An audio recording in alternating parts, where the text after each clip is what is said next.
कोकणभर शिमगोत्सवाची धूम. ग्रामदेवतांच्या पालख्या भक्तिमय उत्साहात नाचवल्या. संपूर्ण कोकणात कोकणी माणसासाठी अत्यंत प्रिय असलेला शिमगोत्सव मोठ्या उत्साहात सुरू झाला आहे. गावोगावी देवदेवतांच्या पालख्या ढोल ताशांच्या गजरात खांद्यावर घेऊन नाचवल्या जात असून संपूर्ण परिसर भक्तिमय रंगात रंगला आहे. आणि यावर्षी देखील राजकारणी उत्सवामध्ये सहभागी झालेले दिसून आले. चिपळूण तालुक्यातील तुरंबाव गावात भास्कर जाधव यांनी त्यांच्या पालखीवर ग्रामदेवता श्री शारदादेवीची पालखी खांद्यावर घेऊन अत्यंत लयबद्ध पद्धतीने पारंपरिक वाद्यांच्या सुरात नाचवली. तुरंबाव गावच्या शिमगोत्सवामध्ये संपूर्ण जाधव कुटुंब सहभागी झाले होते आणि त्याचप्रमाणे किरण सामंत यांनी लांजा राजापूर भागात देवदेवतांच्या पालखी नाचवण्याचा आनंद घेतला.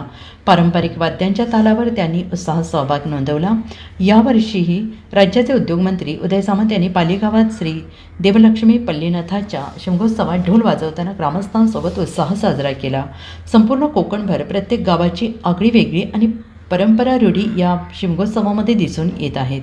देवदेवतांच्या पालख्या खांद्यावर घेऊन नाचवणे कोकणी माणसासाठी आनंददायी आणि महत्त्वपूर्ण समजलं जातं. आणि या उत्सवामुळे कोकणामध्ये शिमगोत्सवाची रंगत अजूनही भरभराटीला आलेली दिसून येते आहे. Bureau report, SBN Marathi, Ratnagiri.